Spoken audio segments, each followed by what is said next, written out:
El tabernáculo fue el centro de la adoración del pueblo de Israel y fue ese símbolo poderoso de la presencia de Dios en medio de su pueblo. En él, la gloria del Señor habitaba entre los seres humanos y entre el pueblo de Israel. Y se revelaba tanto la cercanía que Dios tenía con su pueblo, como también su plan de salvación. La lección número 13 es el tabernáculo.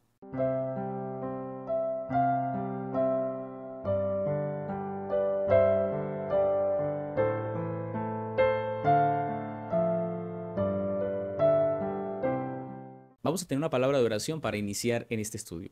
Querido Padre, te damos gracias, Señor, porque hemos llegado a nuestro último estudio de esta lección de este trimestre. Gracias por cada lección aprendida en el libro de Éxodo. Ahora, Señor, al continuar en este estudio tan poderoso, suplicamos, Señor, sea tu presencia guiándonos así como lo has hecho durante todo este trimestre. Danos, Señor, tu compañía. Te la pedimos en el nombre de Jesús. Amén. Mis amados, el texto para memorizar aparece en Éxodo capítulo 40, versículo 34 y versículo 38. Entonces la nube cubrió la tienda de reunión y la gloria del Señor llenó el santuario, porque la nube del Señor estaba de día sobre el santuario y el fuego estaba de noche a la vista de toda la casa de Israel en todas sus jornadas. En esencia vemos que la meta del pueblo de Dios, tanto en el Antiguo Testamento como hoy, es vivir en relación estrecha con el Señor. Debemos adorarlo, servirlo y representarlo fielmente ante el mundo. Y cuando hablamos del tabernáculo, se ilustraba esa verdad fundamental, que así como Israel veía la nube y el fuego como señales de constantes momentos y evidencias de la presencia de Dios en ellos, pues también nosotros podemos vivir bajo la seguridad de que Cristo, nuestro mediador, habita con nuestro pueblo, como con nuestra vida, en medio nuestro cada día. Ahora, nuestra misión consiste en mostrar con claridad ese carácter de amor, no solamente en una predicación hablada, sino también en la experiencia de cada uno de nosotros y de como iglesia mostrar al mundo que Dios nos ama y los ama a ellos también. La lección del domingo, el sábado del Señor. En esta oportunidad veremos cómo el sábado no es simplemente una costumbre o una costumbre judía, porque realmente no es así. El sábado fue establecido en la creación y es reiterado aquí en el Sinaí. Este día santo apunta a Dios como creador, como salvador, como juez y muestra su presencia permanente entre los que lo adoran. Y Éxodo capítulo 35, versículo 1 al 3 nos habla de esto. Moisés convocó a toda la congregación de los hijos de Israel y les dijo: estas son las cosas que Jehová ha mandado que sean hechas. 6 días se trabajará, mas el día séptimo os será santo, día de reposo para Jehová. Cualquiera que en él hiciere trabajo alguno, morirá. No encenderéis fuego en ninguna de vuestras moradas en el día de reposo. En el contexto de la construcción del santuario, Dios le recordó al pueblo la importancia del sábado y lo había recordado en muchos momentos atrás. Cuando vamos al capítulo 20 de Éxodo, allí nos habla del sábado. En el capítulo 31 también nos habla del sábado. Y ahora en este capítulo también se da la relevancia del sábado y se muestra el carácter de Dios a través de él, de cómo Dios se ha revelado como creador y fuente de toda vida. Así también como en Génesis capítulo 2, versículo 2 al 3, se estableció el séptimo día como día memorial de la creación. Así, de esta misma manera, pues aquí en el Sinaí se reafirmó la santidad, la oportunidad de que el pueblo guardara este día como día del Señor. Y este recordatorio vinculaba directamente la adoración en el santuario con el reconocimiento de que Dios es el creador. Es decir, el sábado debe quedar claro que al guardarlo significa para nosotros que proclamamos la existencia misma de Dios como nuestro creador y que dependemos de él. Y en un mundo lleno de ídolos, de poderes falsos, de paganismo, Israel debía levantar el sábado como el día distintivo de su Dios, del Dios verdadero. Y la creación no era una teoría, era una realidad en la que el pueblo debía basarse y poner a Dios en primer lugar. Ahora, el fundamento de todas las verdades bíblicas se encuentra en Dios, pero el sábado enseña a recordar que debemos adorar y reconocer que la vida entera está en las manos de Dios. Veamos lo que dice Génesis 1.1. Dice: en el principio creó Dios los cielos y la tierra. Génesis 2.2 al 3. Y acabó Dios en el día séptimo la obra que hizo, y reposó el día séptimo de toda la obra que hizo. Y bendijo Dios al séptimo día y lo santificó, porque en él reposó de toda la obra que había hecho en la creación. Si vemos aquí, el sábado fue establecido en la creación. No fue dado para los judíos, para los israelitas, no fue creado para una religión. El sábado fue constituido y fue dado de una manera anticipada a cualquier reino en este mundo. Es decir, el sábado es un invento de Dios que se dio desde la misma creación, sin importar religión, clase social, cultura. Dios ha dado el sábado como el día de reposo. El sábado establecido en la creación anticipaba también el reino eterno de Dios. El reposo, que es semanal, era una sombra del reposo final donde la humanidad vivirá en paz bajo su autoridad. Cuando vamos a Éxodo capítulo 31, versículo 13, el sábado se presenta como señal perpetua entre Dios y su pueblo, y no solo de identidad, sino también de destino. Y así es como Israel descansaba en el séptimo día, también ellos aguardaban el descanso escatológico prefigurado en Hebreos 4, 9 al 10. Ahora, el sábado es también más que un mandamiento, es una promesa, porque Dios recuerda que Él ha establecido un reino donde ya no habrá pecado ni dolor, y por eso observarlo era una proclamación de fe en la soberanía del Señor. Éxodo capítulo 20, recordemos, 8 al 11, dice: acuérdate del día de reposo para santificarlo, 6 días trabajarás y harás toda tu obra, mas el séptimo día es reposo para Jehová tu Dios. No hagas en él obra alguna, tú, ni tu hijo, ni tu hija, ni tu siervo, ni tu criada, ni tu bestia, ni tu extranjero que está dentro de tus puertas. Porque en 6 días hizo Jehová los cielos y la tierra, el mar y todas las cosas que en ellos hay, y reposó en el séptimo día. Por tanto Jehová bendijo el día de reposo y lo santificó. El sábado, así como lo hemos visto, es testimonio de la gracia salvadora del Señor. En Deuteronomio, incluso capítulo 5, versículo 15, se lo vincula ahora con la liberación de Egipto. Y es interesante porque Éxodo habla del sábado como el día de creación, como ese día que recuerda a Dios como el que creó los cielos y la tierra y todo lo que hay en este mundo. Pero cuando vamos a Deuteronomio capítulo 5, donde también se registran los mandamientos, allí también nos habla del sábado, pero ahora nos dice que debemos guardarlo porque hemos salido de Egipto. Ese es el vínculo que Dios ha querido dar con su pueblo, mostrándole que el descanso del sábado no es solamente físico, sino también espiritual. Es decir, es un símbolo de la redención. Y guardarlo proclamaba que la salvación proviene únicamente de Dios y no de las obras humanas. A la vez, el sábado recordaba que Dios es juez, que es ese juez supremo quien vindica a su pueblo y pone fin al mal. Ahora, quienes aceptan al Señor como su Señor, hallan descanso en el Señor. Quienes lo rechazan enfrentan juicio. Y así el sábado combina gracia y combina justicia. Y muestra el equilibrio perfecto del carácter de Dios. Ahora, en el sábado, Israel encontraba también identidad, encontraba misión y esperanza. Porque este trasfondo nos prepara para reflexionar sobre el papel actual del sábado en nuestra comunidad. Mira, el sábado es mucho más que un día libre de trabajo o un día para dormir. Es un encuentro con el Señor que creó, que restauró, que sacó de Egipto a su pueblo y además que marca un sello, que muestra esa identidad. Cuando vamos a Ezequiel 20:12 y Ezequiel 20:20, allí se dice que hay una señal entre su pueblo y Dios y se da a través del sábado. Y cada semana este tiempo nos invita a reconocer que dependemos enteramente de la gracia de Dios y no de nuestras fuerzas. El sábado nos lleva, hermanos, a recordar que la vida no gira en torno a la producción, al trabajo, al esfuerzo humano, no es solamente a tener afanes por el mundo y por las cosas, sino a la relación con aquel que sostiene el universo. Es un privilegio para nosotros que Dios nos dé un espacio en el que Dios se acerca a su pueblo para renovar nuestras fuerzas, para confirmar ese pacto de amor, para recordarnos que somos su pueblo, para recordarnos que Él es el creador y que con solo una palabra sus promesas se pueden cumplir en nuestra vida. Sabes, apreciado hermano, que es importante que entendamos esto, porque así como Israel veía en él una señal de identidad, en el sábado, en esa oportunidad para identificarse como pueblo de Dios, también está para testificar de que pertenecemos al Señor. Y el sábado nos guarda, nos fortalece y nos prepara para la eternidad, porque así como el Señor quiere que guardemos el sábado, un día lo guardaremos en la tierra nueva. Y dice Isaías 66, 22 y 23, que un día lo guardaremos de mes en mes y de sábado en sábado guardaremos el día del Señor en la oportunidad que estemos en la tierra nueva. Así que es un privilegio guardarlo ahora. Si se guardó en el Edén, si se guardó después de la caída, si se guardó y se estableció a través de tablas de piedra escritas con la mano de Dios, si se guardó, lo guardó el Señor Jesús, si era su costumbre, si lo guardaron sus discípulos, si lo guardó el apóstol Pablo, si lo han guardado en la Biblia todas las personas. Y hoy todavía se debe guardar. Y en el cielo se guardará. ¿Qué me lleva a mí hoy a dudar de que no debo guardarlo? Es un día de adoración, es un día de encuentro con el Señor y debe ser un momento especial para encontrarnos con nuestro Creador, Salvador, nuestro legislador y nuestro eterno y maravilloso Señor. Así que es tiempo de que guardemos el sábado y recordemos que el sábado no debe ser reemplazado por ninguna verdad humana o argumento humano, sino más bien debemos basarnos en lo que su palabra nos enseña y nos ordena. Y no sé si hay alguien que aquí que está todavía dudando o no está guardando el día sábado. Recuerda, es el día del Señor. Y lo estableció en la creación, sin haber religiones, sin haber grupos. Dios estableció el sábado y lo estableció desde el mismo momento que creó el mundo. Y lo ha hecho para que tú te encuentres con Él. La lección del lunes, las ofrendas y el espíritu.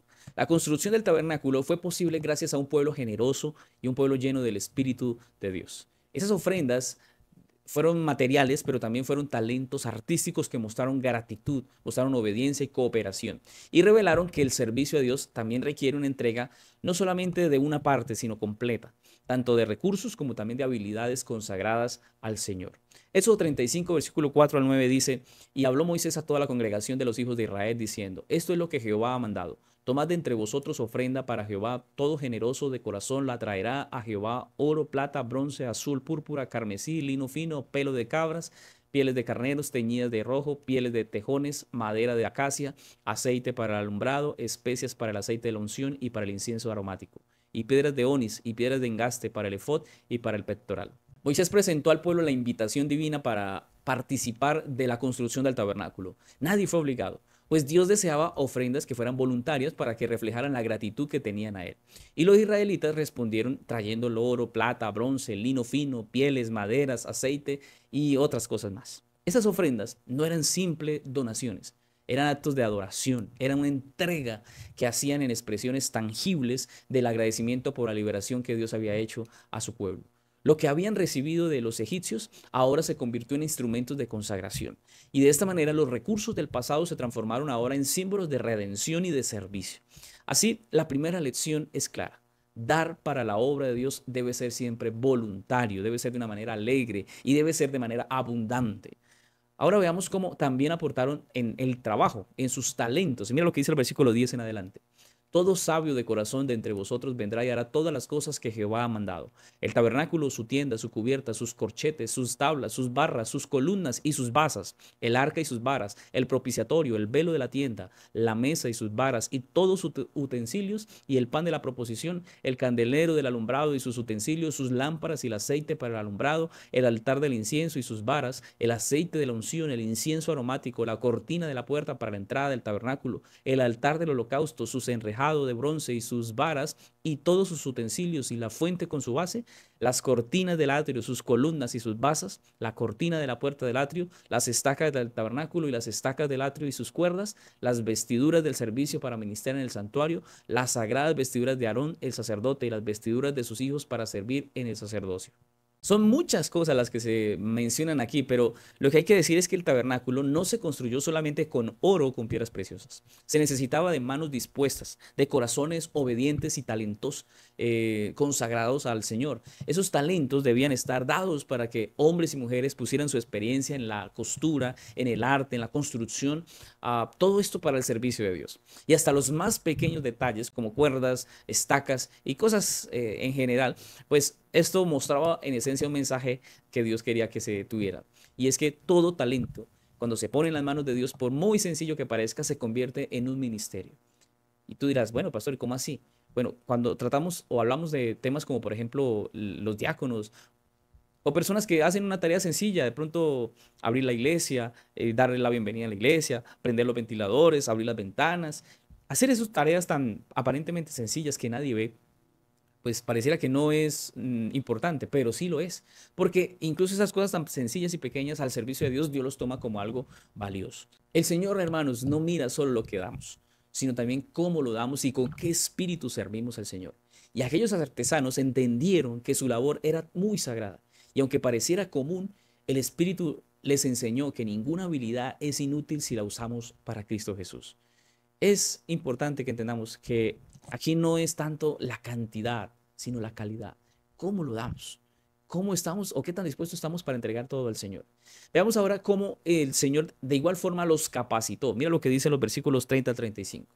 Y dijo Moisés a los hijos de Israel, mirad, Jehová ha nombrado a Bezaleel, hijo de Uri, hijo de Ur, de la tribu de Judá, y lo ha llenado del Espíritu de Dios en sabiduría, en inteligencia, en ciencia y en todo arte, para proyectar diseños, para trabajar en oro, en plata y en bronce, y en la talla de piedras de engaste y en obra de madera para trabajar en toda labor ingeniosa. Y ha puesto en su corazón el que puede enseñar, así él como al Oliad, hijo de Ahisamac, de la tribu de Dan, y los ha llenado de sabiduría de corazón para que hagan toda obra de arte, de invención y de bordado en azul, en púrpura, en carmesí, en lino fino y en telar, para que hagan toda labor e inventen todo diseño.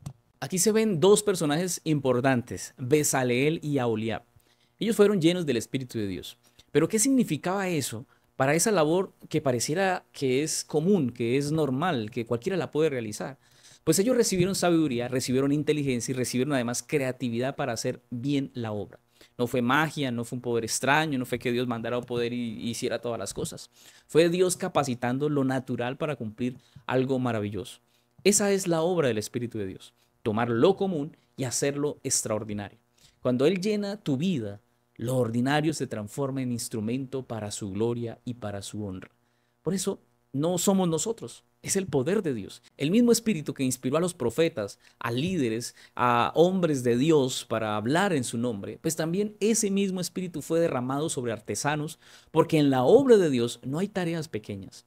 Cada martillazo, cada bordado era dirigido por el Espíritu de Dios. Y el mensaje es importante aquí, porque cuando permitimos que Dios nos use, Él nos da lo necesario para cumplir su misión.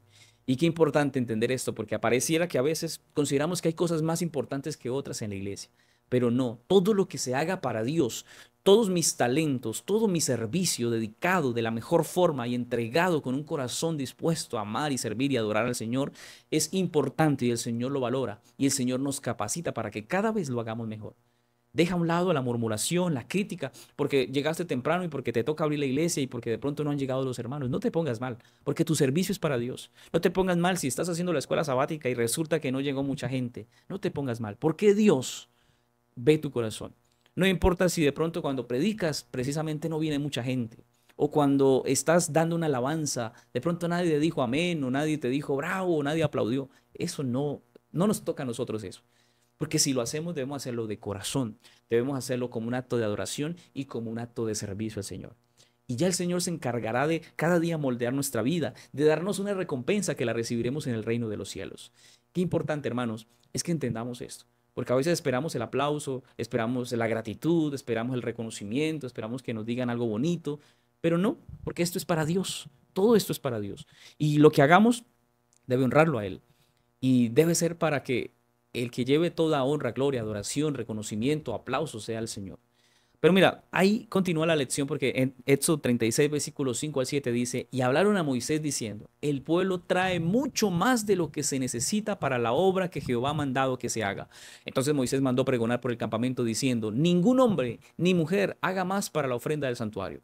Así se le impidió al pueblo ofrecer más, pues tenían material abundante para hacer toda la obra y sobraba. Qué impresionante y ojalá se repitiera esa experiencia en nuestros tiempos. Porque el pueblo dio tanto que Moisés tuvo que detener las ofrendas. Sobró material. Y ahora imagínate todo lo que debió haber alcanzado o todo lo que se necesitó y todo lo que pudieron haber traído porque eran muchas personas. Pero esto recuerda, hermanos, que cuando Dios toca el corazón del ser humano, no debería haber escasez en la obra del Señor.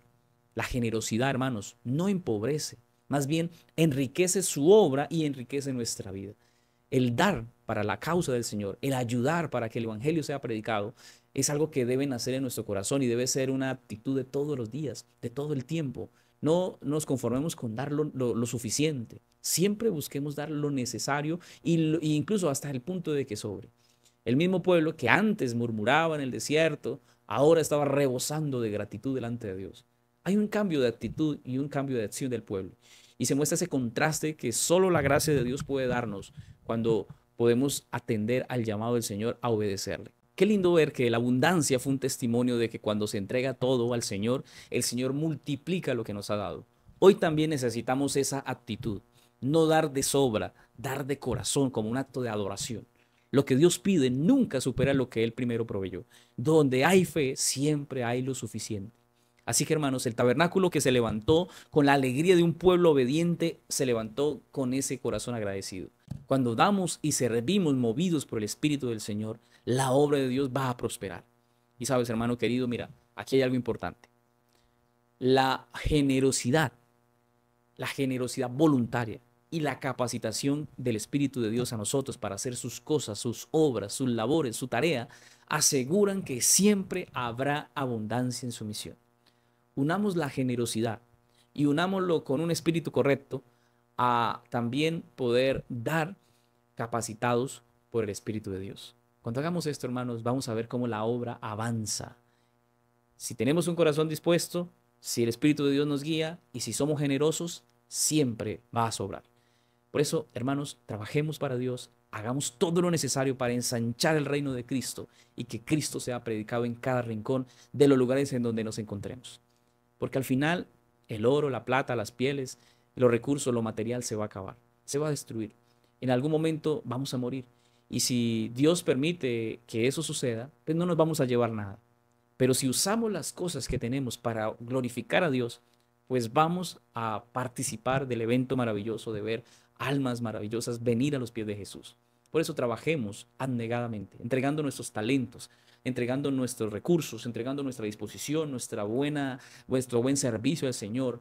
Y con eso, unido a la generosidad, vamos a tener como el Espíritu Santo nos va a guiar, nos va a mostrar, nos va a ayudar y nos va a decir lo que debemos decir. Así que Dios nos ayude, hermanos, a seguir trabajando por su causa y hacerlo con un corazón y un espíritu de adoración y de servicio al Señor. La lección del martes, el tabernáculo construido. Cuando se habla del tabernáculo, pues vemos que todo lo que se ha hecho no fue improvisado. Dios le dio a Moisés instrucciones claras y precisas porque cada detalle contaba y daba un símbolo. Este cuidado revela que el Señor no deja nada al azar en el plan de la salvación. Todo apunta a Cristo, el verdadero santuario viviente. Mira lo que dice Éxodo 36, versículo 8 en adelante. Todos los sabios de corazón de entre los que hacen la obra hicieron el tabernáculo de 10 cortinas de lino torcido, azul, púrpura y carmesí. Las hicieron con querubines de obra primorosa. Bueno, hay que leer unas porciones, pero la porción realmente que nos invitan es bastante larga. Pero en esencia lo que vemos aquí en este capítulo es cómo el tabernáculo se construyó exactamente según el modelo que Dios mostró a Moisés. No era una obra humana, no era para los hombres, era el reflejo de lo que Dios le había mostrado a Moisés en ese plan divino. Y mira, tanto las telas, los colores, las medidas, cada pieza tenía un propósito espiritual. Y esto nos enseña que Dios no es indiferente a los detalles, que Él también, cuando se trata de nuestra vida, también está dispuesto a mirar cada detalle de nuestra vida y ayudarnos en el plan de la salvación.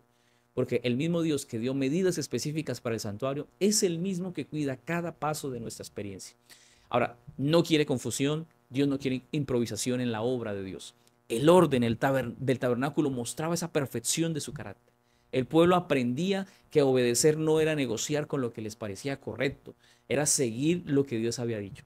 Por eso, hermanos, sigamos mirando lo que fue la obra del mobiliario y el significado que tiene. Éxodo capítulo 37 dice, hizo también Bezaleel el arca de madera de acacia. Su longitud era de 2 codos y medio, y su anchura de codo y medio, y su altura de codo y medio. Y la cubrió de oro puro por dentro y por fuera, y le hizo una cornisa de oro en derredor.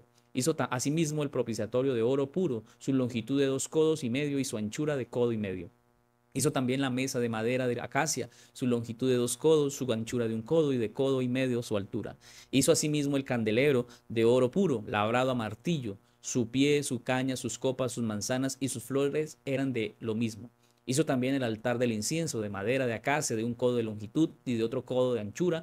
Era cuadrado y su altura de 2 codos y sus cuernos de la misma pieza.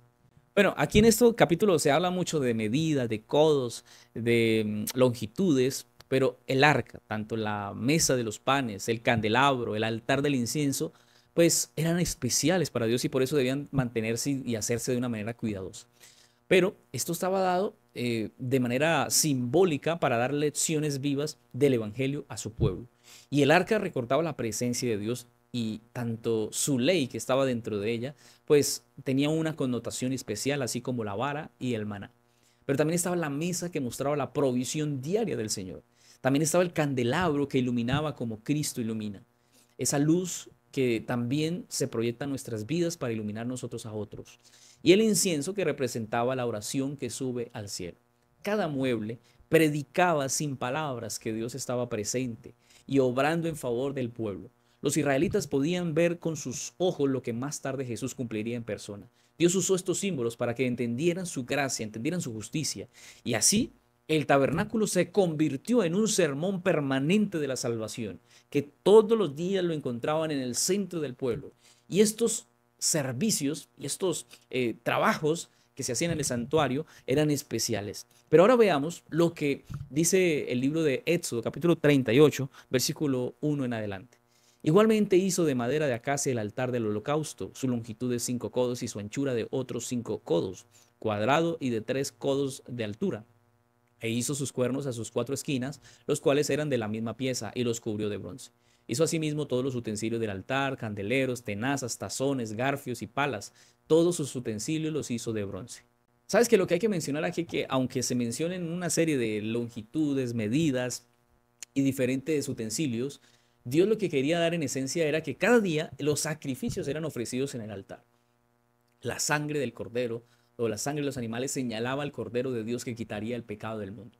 El pecador que se arrepiente encuentra perdón porque otro ha muerto en su lugar. Esa sangre apunta a Cristo, cuya entrega en la cruz nos limpia de todo pecado. Y es gracias a Cristo y representado a través de lo que sucedía allí en el santuario, en cómo Dios muestra su amor maravilloso con mucho tiempo, con mucha antelación, para decirnos que Él ha tenido un plan especial de redención para el humano. En el servicio diario, hermanos, que se aseguraba allí, se mostraba al pueblo que el perdón estaba disponible, no por méritos propios, sino por la gracia de Cristo, porque Cristo había muerto por ellos. Este ministerio enseñaba dependencia constante del Salvador. El pueblo debía aprender que la justicia no era suya, sino que venía cubierta por el sacrificio del Cordero. Así, cada ofrenda diaria era un recordatorio de la misericordia de Dios. El tabernáculo nos recuerda que Dios es un Dios de orden, un Dios que tiene propósitos y un Dios que quiere salvar. Nada quedó al azar en su construcción. Todo fue debidamente calculado, preparado y las personas fueron guiadas, porque todo esto apuntaba a representar a Cristo. Y lo mismo ocurre en nuestra vida. Dios quiere habitar en nosotros y cuidar cada detalle de nuestro caminar. Los sacrificios diarios mostraban perdón inmediato, pero el día de expiación señalaba también la victoria final sobre el pecado. Ambos servicios enseñan que Cristo es suficiente para salvar y para vencer. Por eso, al mirar el tabernáculo, Israel veía la gracia en acción. Al mirar a Jesús, nosotros también vemos esa gracia consumada en nosotros. Hoy podemos tener seguridad que el mismo Dios que habitó en medio de Israel quiere también habitar en el corazón de cada uno de los que se dejan guiar en el camino de la vida cristiana. Hoy, hermano, déjate guiar por el Señor y permitamos que su sacrificio tenga validez todavía, que su muerte todavía valga para aquel que necesita escuchar de salvación. Primero que valga a mí, porque vale todo. Valió mi salvación, pero también vale la salvación del borracho, del mujeriego, del que tiene vicios y del que se encuentra de pronto en rebeldía con Dios. Dios ama a todos y Dios quiere salvar. Y Dios puede hacer esa obra de transformación en aquellos que pareciera que no tienen solución. Por eso el sacrificio sigue manteniéndose. Todavía hay gracia para aquel que la necesita. La lección del miércoles, la presencia de Dios en el tabernáculo. Sabes que todo esto que hemos hablado de los panes, del tabernáculo, de las medidas, de los codos, de cada utensilio, no tiene propósito, significado, si no está la presencia de Dios. Y Dios no es un concepto. Dios quería de manera visible, tangible y continua permanecer en el pueblo de Israel. Hoy también necesitamos reconocer cómo su gloria guía nuestra vida y lo hace de manera diaria. Vamos a ver lo que dice Éxodo capítulo 40, versículos 33 y 34. Finalmente erigió el atrio alrededor del tabernáculo y del altar y puso la cortina a la entrada del atrio. Así acabó Moisés la obra. Entonces una nube cubrió el tabernáculo de reunión y la gloria de Jehová llenó el tabernáculo. Aquí ya se da la cumbre de todo lo que se había hecho. Y llega un momento clave, la Shekinah, que descendió visiblemente mostrando que Dios aceptaba a su pueblo y deseaba morar en medio de él. El fuego y la nube eran evidencias especiales de que Dios tenía a su pueblo rodeado y guardado. Pero Israel no podía dudar de que el Señor estaba presente. Por eso la gloria cubrió el tabernáculo y unía el cielo con la tierra. Y esto enseñaba que la salvación y la comunión dependen de la iniciativa del Señor. Dios fue el que quiso habitar en medio de ellos. El pueblo nunca se lo pidió. Fue Dios quien quiso poner su presencia en ese lugar santísimo. Y era santísimo no por lo que se había hecho, era santísimo porque la presencia del Señor estaba allí. Y la gloria no solo llenó el tabernáculo al dedicarse, sino que permanecía guiando cada jornada en el pueblo. Y el pueblo no debía avanzar ni detenerse sin esa señal. Por eso, hermanos, la columna, cuando vemos allí la columna de nube de fuego, era protección, era compañía, era seguridad continua. Hermano, miren, ninguna oscuridad podía vencer la luz que estaba allí en la presencia del pueblo. Es decir, la Shekinah dada al pueblo de Israel debía aprender o debían aprender a vivir dependiendo del Señor, dependiendo de su poder, esperando en Él, cumpliendo y obedeciendo a lo que Dios les decía. Ahora, tras reconocer la guía constante, podemos elevar la mirada hacia el cumplimiento final de esa presencia en la historia de la redención. Apocalipsis capítulo 21, versículo 3 dice, y oí una gran voz del cielo que decía, he aquí el tabernáculo de Dios con los hombres, y él morará con ellos, y ellos serán su pueblo, y Dios mismo estará con ellos como su Dios. El tabernáculo en el desierto anticipaba la realidad que Dios quería con el ser humano. Lo que Israel vivió como sombra apunta al destino final. Dios habita con los redimidos en la nueva Jerusalén. Y sabes, esa es una conexión entre la creación, el tabernáculo y la consumación de la historia enseñada a través de los siglos, que toma una completa significado al entender que Dios quiere una completa comunión con nosotros. Esa comunión que se quiere restaurar. Y allí ya no habrá nube ni fuego, no habrá nada material, porque la gloria misma del Señor será la luz de la ciudad, será lo especial y lo más importante en la tierra nueva, en la nueva Jerusalén. Pero mira, aquí lo temporal prepara para que entendamos que viene algo eterno, que viene algo especial y futuro para todo el pueblo de Dios. Lo visible para llegar a lo definitivo, lo tangible, lo material, lo práctico en el santuario, para que después veamos la gloria del Señor. Y al considerar este cumplimiento, hermanos, comprendemos que experimentar la presencia de Dios ahora es prepararnos para vivir con Él eternamente. La presencia de Dios, hermanos, en el tabernáculo nos recuerda que no estamos solos, que Israel veía la nube y el fuego, pero nosotros tenemos el Espíritu Santo que habita en nosotros y nos guía a toda verdad. Sabes, la misma gloria que llenó el santuario llena hoy la vida de todo aquel que cree en el Señor y lo hace de corazón. Por eso al orar, al adorar, al meditar en su palabra, percibimos esa presencia. Y no sé si tú lo has sentido, pero cada vez que te relacionas con Dios de manera personal y a solas, te vas a dar cuenta que Dios te va a guiar y te va a mostrar cosas que no comprendías si lo hubieses hecho de pronto con muchas personas. Dios espera una comunión y Dios te espera cada mañana, cada madrugada para estudiar su palabra, para entregarte a Él. Como el pueblo de Israel, no debemos movernos sin la dirección de Dios. No podemos avanzar un día sin que el Señor nos guíe. Y su presencia es la seguridad para hoy, pero también será para mañana. Y todos los días que lo busquemos tendremos la esperanza de la eternidad, de un día. Ya no hablar de Jesús o de la presencia de Dios o de la Shekinah en el Antiguo Testamento. Debemos vivir con esa presencia ahora porque un día la veremos plenamente y veremos al Señor cara a cara. La lección del jueves, Jesús habitó con la humanidad. El tabernáculo prefiguraba el gran misterio de la encarnación, Dios mismo habitando entre los hombres. Y en Cristo lo visible se hizo visible y lo eterno entró en la historia para traer salvación. Hoy meditaremos en esa presencia incomparable. Veamos lo que dice Juan 1:14. Dice, y aquel verbo fue hecho carne y habitó entre nosotros. Y vimos su gloria, gloria como del unigénito del Padre, lleno de gracia y de verdad. Cuando hablamos de tabernáculo, Dios está en medio de su pueblo. Es en pocas palabras lo que hay que resaltar. Porque podemos hablar de todo lo material, de todo lo que se hizo, de la mano que lo hizo, pero realmente aquí la presencia de Dios es lo más importante. Y Juan usa este término ahora en Juan 1 que significa literalmente acampar. Es decir, cuando Juan está diciendo que el Señor vino a habitar, él vino fue a acampar, indicando que Jesús levantó su tienda en la humanidad. Así como la nube de gloria llenaba el santuario, la plenitud divina se reveló cuando Cristo vino a acampar en medio nuestro, cuando su presencia vino a estar con los seres humanos. Por eso los discípulos contemplaron esa gloria, esa gloria llena de gracia, una gloria llena de verdad, una gloria que mostró el carácter de Dios.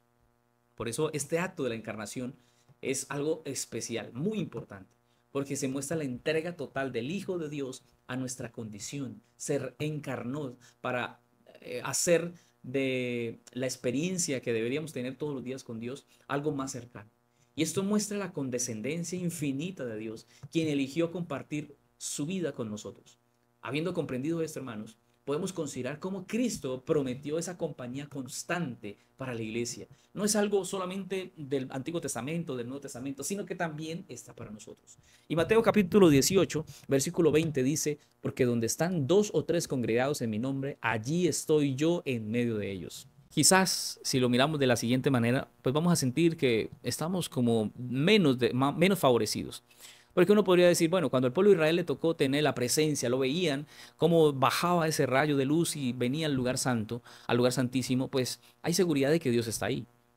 Cuando vieron que Jesús vino a la tierra y pudieron ver sus milagros, escuchar sus palabras, convivir con Él, pues es un privilegio. Pero ¿y nosotros?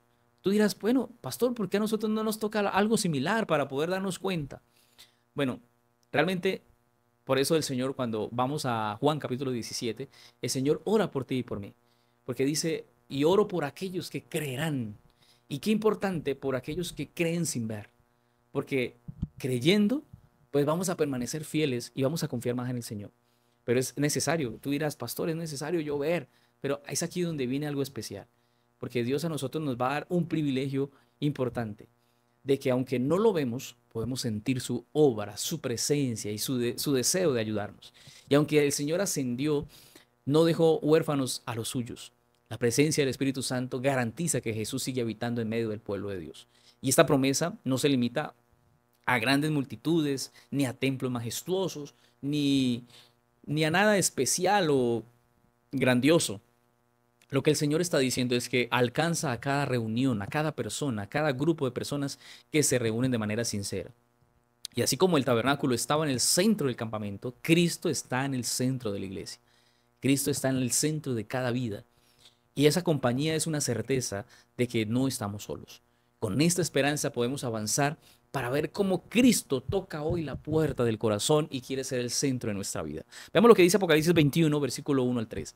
Vi un cielo nuevo y una tierra nueva, porque el primer cielo y la primera tierra pasaron, y el mar ya no existía más. Y yo, Juan, vi la santa ciudad, la nueva Jerusalén, descender del cielo de Dios, dispuesta como una esposa ataviada para su marido. Y oí una gran voz del cielo que decía, he aquí el tabernáculo de Dios con los hombres, y él morará con ellos, y ellos serán su pueblo, y Dios mismo estará con ellos como su Dios. La visión final de Juan une la historia, desde el tabernáculo en el desierto hasta la encarnación en Belén. Todo apunta a una meta. Dios quiere habitar eternamente con su pueblo. Y por eso la Nueva Jerusalén es descrita como el santuario mismo donde ya no habrá templo, porque la presencia de Dios lo llena todo. ¿Sabes? El diseño cúbico de la ciudad evoca el lugar santísimo, que es señal de que toda la creación será un espacio consagrado para Dios. No habrá pecado, dolor ni separación. Y el propósito del Señor es que se cumplirá ese deseo de habitar con nosotros. Y el tabernáculo terrenal que prefigura a Cristo como esa realidad con la que gozaremos eternamente, y esa nueva Jerusalén será esa consumación gloriosa de que el Señor un día estará con su pueblo. Qué lindo saber eso, porque hoy sigue cumpliendo su promesa de estar en medio de su iglesia, en medio de nosotros, en medio de cada corazón que se abre a su gracia. No estamos solos, no estamos solos en la lucha diaria. Dios ha enviado su Espíritu para fortalecernos, para guiarnos, para consolarnos. Y la certeza, hermanos, no puede ser echada atrás por la duda, porque tenemos su compañía que nos sostiene hasta el fin. Un día lo veremos cara a cara, lo veremos en la Nueva Jerusalén. Y qué lindo es saber que podremos vivir en esa esperanza.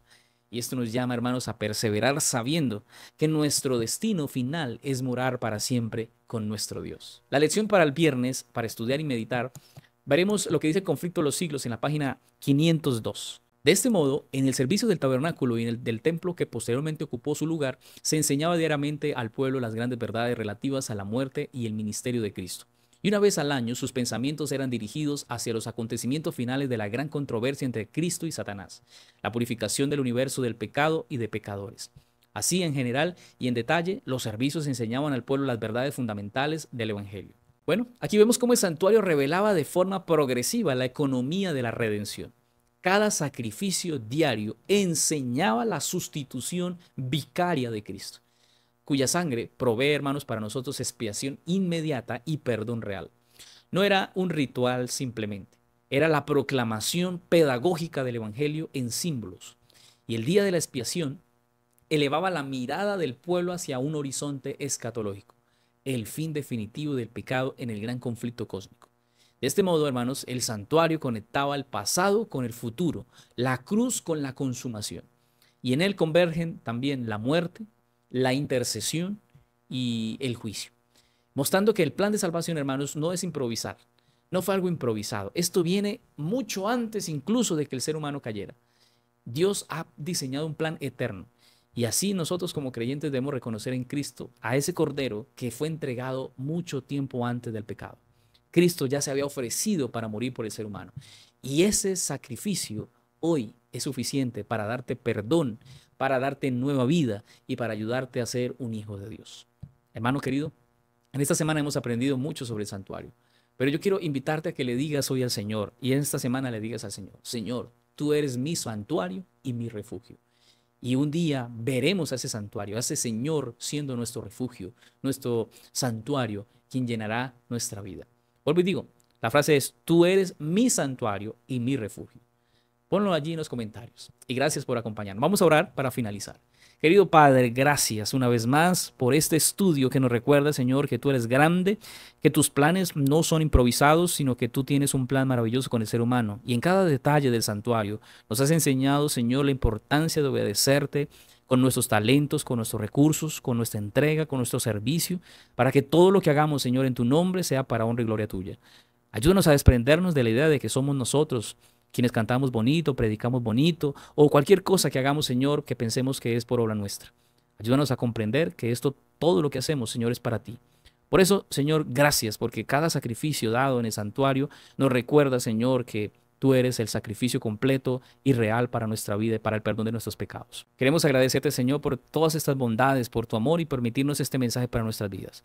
Danos, Señor, tu compañía y bendición. La pedimos en el nombre de Jesús. Amén. Mi apreciado hermano, gracias por estar y permanecer hasta este punto. Gracias porque nos han acompañado durante este trimestre y nos veremos en la siguiente lección, que vamos a hablar acerca del libro de Josué. Ya si puedes hacer provisión o si ya tienes provisión, haz provisión de tu lección para que juntos estudiemos la palabra de Dios. Y nos vemos entonces en una próxima lección con la ayuda de Dios. Que Dios les bendiga y les guarde. Y recuerden, como siempre les digo, con Jesús todo es mejor. Que Dios te guarde.